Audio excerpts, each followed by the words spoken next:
ಶ್ರೀ ಗಣಪತಿ ಶಾರದಾ ಗುರುಭ್ಯೋ ನಮಃ. ಉತ್ತರಂ ಯತ್ ಸಮುದ್ರಸ್ಯ ಹಿಮಾದ್ರೇಶ್ಚೈವ ದಕ್ಷಿಣಂ ವರ್ಷಂ ತದ್ಭಾರತಂ ನಾಮ ಭಾರತೀಯತ್ರ ಸಂತತಿ. ಶ್ರೋತೃಗಳಿಗೆ ಶ್ರೀ ಸ್ಕಾಂದ ಮಹಾಪುರಾಣದ ಎರಡನೆಯ ವೈಷ್ಣವ ಖಂಡದ ಕಾರ್ತೀಕ ಮಾಸ ಮಹಾತ್ಮ್ಯದಲ್ಲಿ ಕಾರ್ತೀಕ ಶುಕ್ಲ ಪ್ರತಿಪನ್ ಮಹಾತ್ಮ್ಯ ವರ್ಣನವೆಂಬ 10ನೆಯ ಅಧ್ಯಾಯಕ್ಕೆ ಸ್ವಾಗತ. ಬ್ರಹ್ಮನು ಹೇಳುತ್ತಾನೆ, ಪಾಡ್ಯದ ದಿನ ಅಭ್ಯಂಗ ಮಾಡಿಕೊಂಡು ಆರತಿ ಮಾಡಿಸಿಕೊಂಡು ಒಳ್ಳೆಯ ವೇಷಭೂಷಣಗಳುಳ್ಳವನಾಗಿ ಸತ್ಕಥೆ, ಸಂಗೀತ, ದಾನ ಇವುಗಳಿಂದ ದಿವಸವನ್ನು ಕಳೆಯಬೇಕು.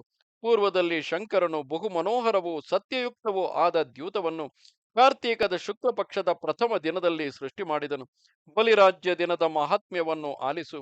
ಆ ದಿನದಲ್ಲಿ ನರರು ನಾರಿಯರು ಎಳ್ಳೆಣ್ಣೆಯನ್ನು ಒತ್ತಿಕೊಂಡು ಸ್ನಾನ ಮಾಡಬೇಕು. ಅಜ್ಞಾನದಿಂದ ಇದನ್ನು ಮಾಡದೆ ಹೋಗುವವರು ಯಮನ ಬಳಿಗೆ ಹೋಗುತ್ತಾರೆ. ಪೂರ್ವದಲ್ಲಿ ಕೃತಯುಗದ ಆದಿಯಲ್ಲಿ ಮಹಾತ್ಮನು ದಾನವೇಂದ್ರನು ಆದ ಬಲಿಚಕ್ರವರ್ತಿಯು ರಾಜ್ಯವಾಳುತ್ತಿದ್ದನು. ಅವನು ಮಸ್ತಕ ಸಮೇತವಾಗಿ ತನ್ನ ಭೂಮಿಯನ್ನು ವಾಮನಾವತಾರಿಯಾದ ಮಹಾವಿಷ್ಣುವಿಗೆ ದಾನವಾಗಿ ಕೊಟ್ಟನು. ಆಗ ಸಾಕ್ಷಾತ್ ಭಗವಂತನು ಸಂತುಷ್ಟನಾಗಿ ಬಲಿಯನ್ನು ಕುರಿತು ಈ ರೀತಿ ಹೇಳಿದನು: ಕಾರ್ತೀಕ ಮಾಸದಲ್ಲಿ ಶುಕ್ಲ ಪಕ್ಷದ ಪ್ರಥಮ ತಿಥಿಯಲ್ಲಿ ಭಕ್ತಿಯಿಂದ ನೀನು ನನಗೆ ಭೂಮಿಯನ್ನು ಕೊಟ್ಟಿರುವೆ. ಎಲೈ ಪಾಪರಹಿತನೇ, ಅದರಿಂದ ನಾನು ಸಂತುಷ್ಟನಾಗಿದ್ದೇನೆ. ಎಲೈ ರಾಜೇಂದ್ರ, ನಿನಗೆ ವರವನ್ನು ಕೊಡುತ್ತೇನೆ ಎಂದು ನುಡಿದು ಆಗ ಈ ವರವನ್ನು ನೀಡಿದನು. ಎಲೈ ಬಲಿಯೇ, ಕಾರ್ತೀಕದ ಪ್ರತಿಪತ್ತಿಥಿಯು ನಿನ್ನ ಹೆಸರಿನಿಂದಲೇ ಪ್ರಸಿದ್ಧವಾಗಲಿ. ಆ ದಿನ ಯಾರು ತೈಲಸ್ನಾನವನ್ನು ಮಾಡಿ ನನ್ನನ್ನು ಅರ್ಚನೆ ಮಾಡುತ್ತಾರೆಯೋ ಅವರು ಮಾಡಿದ ಈ ಅರ್ಚನೆಯು ಅಕ್ಷಯವಾಗುತ್ತದೆ. ಎಲೈ ಮಹಾರಾಜನೇ, ಈ ವಿಷಯದಲ್ಲಿ ವಿಚಾರ ಮಾಡಬೇಕಾದುದಿಲ್ಲ. ಅಂದಿನಿಂದ ಮೊದಲುಗೊಂಡು ಲೋಕದಲ್ಲಿ ಈ ಪ್ರತಿಪತ್ತಿಥಿಯು ಬಲಿಪಾಡ್ಯಮಿ ಎಂದು ಪ್ರಸಿದ್ಧವಾಯಿತು. ಪೂರ್ವವಿದ್ಧವಾದ ಅಂದರೆ ಹಿಂದಿನ ತಿಥಿಯಿಂದ ಕೂಡಿದ ಪ್ರತಿಪತ್ತಿನ ದಿನ ಬಲಿಪಾಡ್ಯಮೆಯನ್ನು ಸರ್ವಥಾ ಮಾಡತಕ್ಕುದಲ್ಲ. ಅದು ಅಂದು ಅಭ್ಯಂಗ ಮಾಡಬಾರದು. ಹಾಗೆ ಮಾಡಿದುದಾದರೆ ಮೃತಿಯನ್ನೈದುವರು. ಯಾವಾಗ ಪ್ರತಿಪತ್ತಿನಲ್ಲಿ ಅಮಾವಾಸ್ಯೆಯ ಮುಹೂರ್ತವ ಕಾಲ ಇರುವುದೋ ಆ ದಿನ ಮಾಂಗಲ್ಯ ಕಾರ್ಯವು ಅಂದರೆ ಮಂಗಳ ಕಾರ್ಯವು ನಡೆದರೆ ಆ ಕಾರ್ಯವನ್ನು ನಡೆಸಿದವನ ವಿತ್ತವೇ ಮೊದಲಾದುವೆಲ್ಲ ನಾಶವಾಗುತ್ತದೆ. ಬಲಿಪಾಡ್ಯವು ಅಮಾವಾಸ್ಯೆಯಿಂದ ವಿದ್ಧವಾದರೆ ಅಂತಹ ಬಲಿಪಾಡ್ಯದ ದಿನ ನಾರಿಯು ತಿಳಿವಿಲ್ಲದೆ ಪುರುಷನಿಗೆ ಆರತಿಯನ್ನು ಮಾಡಿದರೆ ಅವಳಿಗೆ ವೈಧವ್ಯವು, ಪ್ರಜೆಗಳಿಗೆ ಮರಣವು ಆಗಿಯೇ ತೀರುವುದು. ಪೂರ್ವ ವೇದೆಯಿಲ್ಲದ ಪ್ರತಿಪತ್ತಿಥಿಯು ಮುಂದಿನ ದಿನ ಒಂದು ಮುಹೂರ್ತ ಕಾಲ ಇರುವುದಾದರೆ ಅದೇ ಮಂಗಳಕರವು. ಉತ್ಸವಾದಿ ಕೃತ್ಯಗಳಿಗೆ ತಿಥಿಯೇ ತಕ್ಕುದೆಂದು ಪಂಡಿತರಿಂದ ಹೇಳಲ್ಪಟ್ಟಿದೆ. ಮುಂದಿನ ದಿನ ಪ್ರತಿಪತ್ತಿಥಿಯು ಸ್ವಲ್ಪ ಮಾತ್ರವೂ ಇಲ್ಲದಿದ್ದರೆ ಪೂರ್ವ ತಿಥಿಯ ವೇದೆಯಿಂದ ಕೂಡಿದ್ದ ಆ ದಿನವೇ ಬಲಿ ಪ್ರತಿಪತ್ತನ್ನು ಆಚರಿಸಬೇಕು. ಇದರಿಂದ ದೋಷಕ್ಕೆ ಭಾಗಿಯಾಗುವುದಿಲ್ಲ. ಆ ದಿನ ಮನೆಯ ಮಧ್ಯದಲ್ಲಿಯೂ ಅಂಗಳದಲ್ಲಿಯೂ ಗೋಮಯದಿಂದ ಮೂರ್ತಿಯನ್ನು ಮಾಡಿಡಬೇಕು. ಆ ಮೂರ್ತಿಯ ಹಿಂದೆ ಮೊಸರನ್ನಿಡಬೇಕು. ಅಲ್ಲಿ ಆರತಿಯನ್ನಿಟ್ಟು ವಿಧಿಗನುಸಾರವಾಗಿ ಪೂಜೆಯನ್ನು ನಡೆಸಬೇಕು. ಎಲೆ ಮುನಿಪುಂಗವನೇ, ಆ ದಿನ ಯಾರು ಅಭ್ಯಂಗ ಮಾಡುವುದಿಲ್ಲವೋ ಅವರಿಗೆ ಆ ವರ್ಷವಿರುವವರೆಗೂ ಮಾಂಗಲ್ಯವು ಉಂಟಾಗುವುದಿಲ್ಲ. ಇದು ಶಾಶ್ವತವು. ಆ ಶುಭ ದಿನದಲ್ಲಿ ಯಾವನು ಯಾವ ವಿಧವಾಗಿ ಇರುವನೋ ವರ್ಷದವರೆಗೂ ಅವನು ಅದೇ ವಿಧವಾಗಿಯೇ ಇರುತ್ತಾನೆ. ಆದುದರಿಂದ ಮಂಗಳವನ್ನು ಆಚರಿಸಬೇಕು. ತನಗೆ ಶುಭಗಳಾಗಬೇಕೆಂದು ಮನೋಹರವಾದ ದಿವ್ಯ ಭೋಗಗಳನ್ನು ಅನುಭವಿಸಬೇಕೆಂದು ಬಯಸುವುದಾದರೆ ತ್ರಯೋದಶಿಯೇ ಮೊದಲಾದ ಆ ದಿನಗಳಲ್ಲಿ ದೀಪೋತ್ಸವವನ್ನು ಮಾಡಬೇಕು. ಪೂರ್ವದಲ್ಲಿ ಶಂಕರನು ಭವಾನಿಯು ಆ ದಿನ ವಿನೋದದಿಂದ ದ್ಯೂತವಾಡುತ್ತಿದ್ದರು. ಆಗ ಗೌರಿಯು ಶಂಭುವನ್ನು ಗೆದ್ದಳು. ದ್ಯೂತದಲ್ಲಿ ಗೌರಿಗೆ ಸೋದ ಶಂಕರನು ನಗ್ನನಾಗಿಸಲ್ಪಟ್ಟನು. ಆ ಕಾರಣದಿಂದಲೇ ಶಂಕರನು ದುಃಖಿಯಾಗಿಯೂ ಗೌರಿಯು ನಿತ್ಯವೂ ಸುಖ ಸಂಸ್ಥಿತಳಾಗಿಯೂ ಇದ್ದಾರೆ. ಬಲಿ ಪ್ರತಿಪತ್ತೊಂದು ಹೊರತಾಗಿ ಎಲ್ಲ ಸಂದರ್ಭಗಳಲ್ಲಿಯೂ ದ್ಯೂತವು ನಿಷಿದ್ಧವಾಗಿರುವುದು. ಮೊದಲು ಯಾರಿಗೆ ವಿಜಯವೋ ಅವರಿಗೆ ಸಂವತ್ಸರದವರೆಗೂ ಸುಖವಾಗಿರುವುದು. ಎಲೈ ಮುನಿಯೇ, ಆ ಸಂದರ್ಭದಲ್ಲಿಯೇ ಭವಾನಿಯು ಹಸುವಿನ ರೂಪದಿಂದಿದ್ದ ಲಕ್ಷ್ಮಿಯನ್ನು ಅರ್ಚಿಸಿದಳು.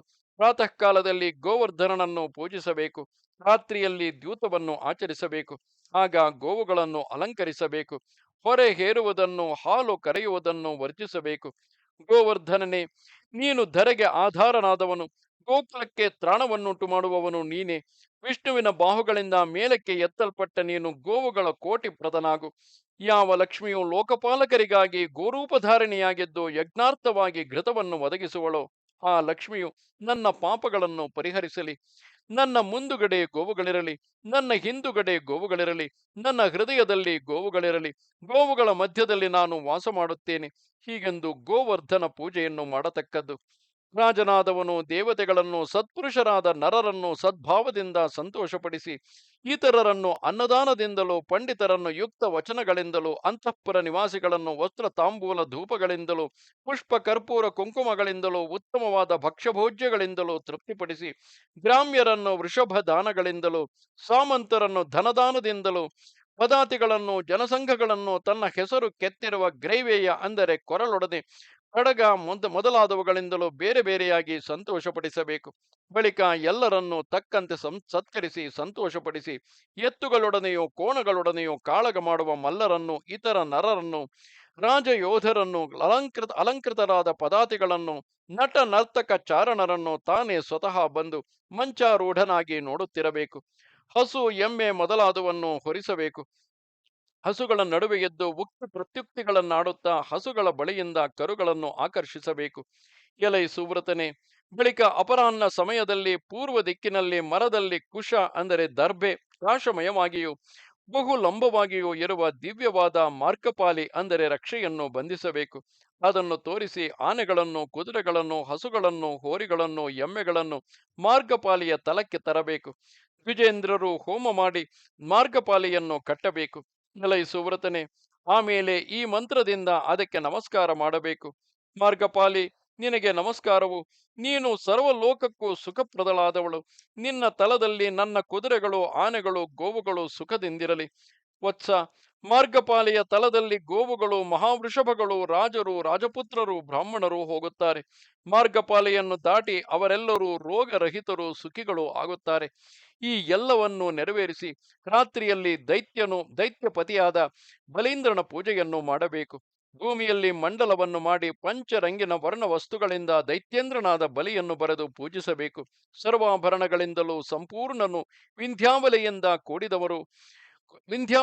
ಕೂಡಿದವನು ಕೂಷ್ಮಾಂಡ ಮಯ ಜಂಭೋರು ಮಧು ಎಂಬಿ ದಾನವರಿಂದ ಸುತ್ತುವರಿಯಲ್ಪಟ್ಟವನು ಸಂಪೂರ್ಣವಾಗಿ ಸಂತೋಷಗೊಂಡವನಾಗಿ ಕಿರೀಟ ಕುಂಡಲಗಳನ್ನು ಧರಿಸಿ 2 ತೋಳುಗಳುಳ್ಳವನಾದ ದೈತ್ಯರಾಜನನ್ನು ತನ್ನ ಮನೆಯ ಮಧ್ಯದಲ್ಲಿ ವಿಶಾಲವಾದ ತೊಟ್ಟಿಯಲ್ಲಿ ಬರೆಯಿಸಿ ಭ್ರಾತ್ರ ಜನಗಳಿಂದಲೂ ಬಂಧುಗಳಿಂದಲೂ ಕೂಡಿದವನಾಗಿ ಸಂತೋಷದಿಂದ ಅರ್ಚನೆ ಮಾಡಬೇಕು.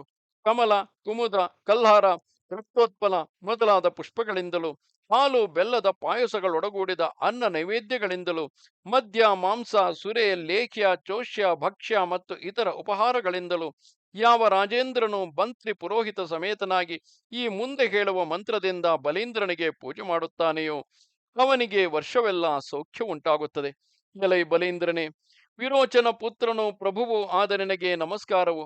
ಮುಂದೆ ಇಂದ್ರನಾಗುವವನು ಸುರಶತ್ರುವು ಆದ ನೀನು ನಾನು ಮಾಡುವ ಈ ಪೂಜೆಯನ್ನು ಪರಿಗ್ರಹಿಸು. ಹೀಗೆ ಪೂಜೆ ಮಾಡಿದ ಬಳಿಕ ನೃತ್ಯ ಗೀತ ಕಥೆ ಮೊದಲಾದವುಗಳಿಂದ ರಾತ್ರಿಯಲ್ಲಿ ಜಾಗರಣೆ ಮಾಡಬೇಕು. ದೊರೆಯೇ ಅಲ್ಲ ದೊರೆಯೇ ಅಲ್ಲದೆ ಜನರು ಕೂಡ ತಮ್ಮ ತಮ್ಮ ಮನೆಗಳಲ್ಲಿ ಬಿಳಿಯ ಅಕ್ಕಿಗಳಿಂದ ಬಲಿರಾಜನನ್ನು ಸ್ಥಾಪಿಸಿ ಫಲಪುಷ್ಪಗಳಿಂದ ಅವನನ್ನು ಪೂಜಿಸಬೇಕು. ಎಲೈ ಸುವ್ರತನೆ, ಆ ದಿನ ಬಲಿಯನ್ನು ಉದ್ದೇಶಿಸಿಯೇ ಬಲಿಯನ್ನು ಮಾಡಬೇಕು. ತತ್ವದರ್ಶಿಗಳಾದ ಮುನಿಗಳು ಅವೆಲ್ಲವೂ ಅಕ್ಷಯವಾಗುವುದೆಂದು ಹೇಳುತ್ತಾರೆ. ಆ ದಿನ ಸ್ವಲ್ಪವೇ ಆಗಲಿ ಬಹಳವೇ ಆಗಲಿ ದಾನ ಮಾಡಿದ್ದೇ ಆದರೆ ಅದೆಲ್ಲವೂ ಅಕ್ಷಯವಾಗುತ್ತದೆ. ಅದರಿಂದ ವಿಷ್ಣುವಿಗೆ ಪ್ರೀತಿಯು ಲೋಕಕ್ಕೂ ತನಗೂ ಶುಭವೂ ಆಗುತ್ತದೆ.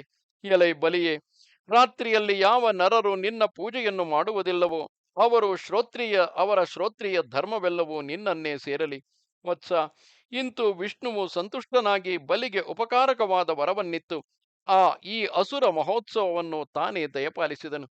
ಈ ರೀತಿಯಾಗಿ ವರ್ಷವೂ ಕಾರ್ತೀಕ ಮಾಸದಲ್ಲಿ ಒಂದೇ ಒಂದು ಹಗಲು ರಾತ್ರಿಯು ದಾನವರಾಜನಾದ ಬಲಿಗೆ ಭೂಮಂಡಲದಲ್ಲಿ ಆದರ್ಶದಂತೆ ಉತ್ಸವವು ಏರ್ಪಡಿಸಿಕೊಡಲ್ಪಟ್ಟಿದೆ. ಯಾವ ರಾಜನು ಬಲೀಂದ್ರ ಪೂಜೆಯನ್ನು ಮಾಡುತ್ತಾನೆಯೋ ಅವನ ರಾಜ್ಯದಲ್ಲಿ ವ್ಯಾಧಿ ಭಯವೆಲ್ಲಿಯದು. ಸುಭಿಕ್ಷಾ ಕ್ಷೇಮ ಆರೋಗ್ಯ ಸರಿ ಮಿಗಿಲಿಲ್ಲದ ಸಂಪತ್ತು ಇಷ್ಟು ಅವನಿಗೆ ಉಂಟಾಗುತ್ತವೆ. ಜನರೆಲ್ಲರೂ ರೋಗರಹಿತರು ಸರ್ವ ಉಪದ್ರವಗಳಿಂದಲೂ ಬಿಡಲ್ಪಟ್ಟವರು ಆಗುತ್ತಾರೆ. ಈ ಭೂತಲದಲ್ಲಿ ಜನರಿಗೆ ಒಳ್ಳೆಯ ಭಾವನೆಯನ್ನುಂಟು ಮಾಡಲೋಸುಗವೇ ಈ ಬಲಿಪಾಡ್ಯಮಿ ಉತ್ಸವವನ್ನು ಮಾಡಬೇಕು. ಎಲೈ ಸುವ್ರತನೆ, ಈ ಬಲಿ ಪ್ರತಿಪತ್ತಿನ ದಿನ ಯಾವನು ಯಾವ ಭಾವದಿಂದಿರುತ್ತಾನೆಯೋ ಅವನಿಗೆ ಅದೇ ಹರ್ಷ ದುಃಖಾದಿ ಭಾವಗಳಿಂದ ವರ್ಷವೆಲ್ಲವೂ ಕಳೆಯುತ್ತದೆ. ಅವನು ಆ ದಿನ ಅತ್ತರೆ ವರ್ಷವೆಲ್ಲ ಅಳುವೆ, ಹೃಷ್ಟನಾಗಿದ್ದರೆ ವರ್ಷವೆಲ್ಲ ಹರ್ಷವೇ, ಒಳ್ಳೆಯ ಊಟ ಮಾಡಿದರೆ ವರ್ಷವೆಲ್ಲ ಒಳ್ಳೆಯ ಊಟವೇ, ಸ್ವಸ್ಥವಾಗಿದ್ದರೆ ವರ್ಷವುದ್ದಕ್ಕೂ ಸ್ವಸ್ಥತೆಯೇ ಉಂಟಾಗುತ್ತದೆ. ಕಾರ್ತೀಕದಲ್ಲಿ ಈ ತಿಥಿಯು ವೈಷ್ಣವಿಯೆಂದು ದಾನವಿಯೆಂದು ಎರಡು ತೆರನಾಗಿ ಹೇಳಲ್ಪಟ್ಟಿದೆ. ಕಾರ್ತೀಕದಲ್ಲಿ ಯಾರು ಸರ್ವ ಜನರಿಗೂ ಬಹು ಸಂತೋಷಕರವಾದ ದೀಪೋತ್ಸವವನ್ನು ನೆರವೇರಿಸುವರೋ, ಶುಭ ಮನಸ್ಸಿನಿಂದ ಬಲಿರಾಜನ ಪೂಜೆಯನ್ನು ಮಾಡುವರೋ, ಅವರಿಗೆ ದಾನ ಉಪಭೋಗ ಸುಖ ಬುದ್ಧಿಗಳು ವೃದ್ಧಿಯಾಗಿ ವರ್ಷವೆಲ್ಲವೂ ಹರ್ಷದಿಂದಲೇ ಕಳೆಯುತ್ತದೆ. ಹೀಗೆ ಗೋಪೂಜೆ ಮಾಡಿಸಿ, ಹೀಗೆ ಬಲಿಪೂಜೆ ಮಾಡಿಸಿ, ಅನಂತರ ಗೋಕ್ರೀಡನ ವ್ರತವನ್ನು ನಡೆಸಬೇಕು. ಗೋಕ್ರೀಡಾ ದಿನದಲ್ಲಿ ರಾತ್ರಿ ಚಂದ್ರನು ಕಾಣಿಸಿಕೊಂಡುದಾದರೆ ಪಶುಗಳಿಗೆ ಹಾನಿಯುಂಟಾಗುತ್ತದೆ, ಗೋಪೂಜಕರಿಗೂ ಕೇಡು ಸಂಭವಿಸುತ್ತದೆ. ಅಮಾವಾಸ್ಯೆ ಮತ್ತು ಪಾಡ್ಯಮೆಗಳ ಸಂಯೋಗವಿರುವಾಗ ಗೋಕ್ರೀಡನ ವ್ರತವನ್ನು ನಡೆಸಬೇಕು. ಮುಂದಿನ ತಿಥಿಯ ವೇದೆ ಇರುವಲ್ಲಿ ಯಾವನು ಗೋಕ್ರೀಡನ ವ್ರತವನ್ನು ಮಾಡುವನೋ ಅವನಿಗೆ ಹೆಂಡತಿ ಮಕ್ಕಳು ಮತ್ತು ಧನಗಳ ಕ್ಷಯ ಉಂಟಾಗುತ್ತದೆ. ಈ ಗೋಕ್ರೀಡನ ವ್ರತ ಸಮಯದಲ್ಲಿ ಗೋವುಗಳಿಗೆಲ್ಲ ಅಲಂಕಾರ ಮಾಡಬೇಕು. ಅವನ್ನು ಗೋಗ್ರಾಸಾದಿಗಳಿಂದ ಅರ್ಚಿಸಿ ಗೀತವಾದ್ಯಾದಿಗಳ ಘೋಷದಿಂದ ಈ ಗೋಕ್ರೀಡನ ವ್ರತ ಸಮಯದಲ್ಲಿ ಗೋವುಗಳಿಗೆಲ್ಲ ಅಲಂಕಾರ ಮಾಡಬೇಕು. ಅವನ್ನು ಗೋಗ್ರಾಸಾದಿಗಳಿಂದ ಅರ್ಚಿಸಿ ಗೀತವಾದ್ಯಾದಿಗಳ ಘೋಷದಿಂದ ನಗರದ ಹೊರಭಾಗಕ್ಕೆ ಉತ್ಸವದಿಂದ ಕರೆದುಕೊಂಡು ಹೋಗಬೇಕು. ಆ ಬಳಿಕ ಅವಕ್ಕೆ ಆರತಿಯನ್ನು ಮಾಡಬೇಕು. ಆ ದಿನ ಪಾಡ್ಯಮಿಯು ಸ್ವಲ್ಪ ಮಾತ್ರವೇ ಇರುವುದಾದರೆ ನಾರಿಯು ನೀರಾಜನ ಮಾಡಬೇಕು. ಬಳಿಕ ಬಿದಿಗೆಯಲ್ಲಿ ಸಾಯಂಕಾಲ ಮಂಗಳ ಮಾಲಿಕೆಗಳನ್ನು ಮಾಡಬೇಕು.